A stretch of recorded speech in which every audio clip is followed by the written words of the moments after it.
Black pilot forced to sit in economy by racist flight attendant. You won't believe what happens next. This story is so touching and would make you wonder why people still behave like this in this 21st century. What would you do if someone looked at you and decided you didn't belong? Could you stay calm, or would you speak up? Mr. Paul boarded the plane with a smile, ready to start his day in the sky. Dressed in a blue t-shirt under a neatly tailored black suit, he walked with purpose. The passengers noticed him, giving polite nods and curious glances as he passed. He acknowledged them, making his way confidently toward the cockpit. This was his routine, but today he felt an extra thrill. He loved his job, and the responsibility of flying meant the world to him. But just as he reached the cockpit door, he felt a presence blocking his way. It was the lead flight attendant, a stern-looking woman with an icy expression. Her name tag read Ms. Evans. She looked him over, her gaze moving from his face to his clothes, then back again with a look that turned to suspicion. "Excuse me," Miss Evans said, a sharp edge to her voice. "Can I help you?" Mr. Paul was taken aback. He chuckled politely, thinking it was a misunderstanding. "Oh, no worries," he replied with a friendly smile. "I'm the pilot for this flight." Miss Evans's face remained hard, her expression unchanged. "The pilot? Are you sure?" she asked, her tone flat, as if she didn't believe him. Mr. Paul nodded, thinking that would clear things up.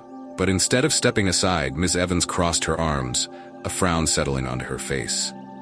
"Sir," she continued, voice dripping with skepticism, "this is the cockpit entrance. Passengers aren't allowed in here. Economy class is back that way." There was a tense pause. Mr. Paul felt his face grow hot as a few nearby passengers turned to watch the exchange, eyes wide and curious. Could she really not understand that he was the pilot? Taking a deep breath, he calmly said, "Yes, I know. I'm the captain for this flight. I'm here to prepare for takeoff." But Miss Evans didn't budge. "You're the captain?" she repeated, almost mocking him now. Her voice was louder, as if she wanted everyone around them to hear. "Are you sure you're not mistaken?" Mr. Paul felt a flicker of frustration but kept his cool. "Yes, ma'am, I'm sure," he replied firmly. "I've got my ID right here if you need proof." As he reached into his pocket to pull out his credentials, Ms. Evans held up a hand to stop him. "That won't be necessary," she said, but her tone was cold, full of doubt. "I just think you'd be more comfortable in economy, don't you?" He stared at her, processing what she had just implied. Was she serious? Would she really question him like this, even after he'd told her he was the captain? Did she think he wasn't capable just because of his appearance? What if this were you, he thought to himself. Would you stay calm or confront her? He felt the weight of the moment pressing on him, the silent judgment from those watching. Finally, he spoke up, voice steady but firm. "Look, I appreciate your concern, but I'm not here as a passenger. I am the captain, and I have a job to do." Ms. Evans pursed her lips, clearly not convinced. She glanced around, as if hoping someone else would back her up. But the passengers were just as stunned as he was. One person even muttered under their breath, "This is ridiculous."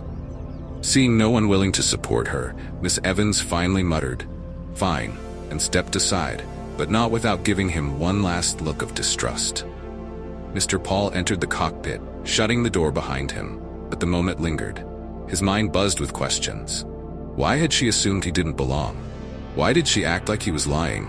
He had worked so hard to reach this position, and still, people doubted him because of his skin color. Minutes later, as the plane began boarding, he tried to focus on his pre-flight checklist. But the encounter left a bitter taste, and he couldn't help but wonder what would happen next. Would Miss Evans realize her mistake, or would she continue to judge him silently? And as he looked out over the passengers settling in, he thought, how many of them are wondering about me now, too? Just then, the intercom buzzed with her voice. "Good afternoon, ladies and gentlemen," she announced, sounding professional and poised. "We'll be taking off shortly. Please fasten your seatbelts and prepare for a smooth flight with our experienced captain, Mr. Paul." A small, defiant smile formed on his lips. At least she had said his name. If you've watched this far, comment which country you're watching from and leave a 100 in the comment section because you are type of person that likes to finish what they started.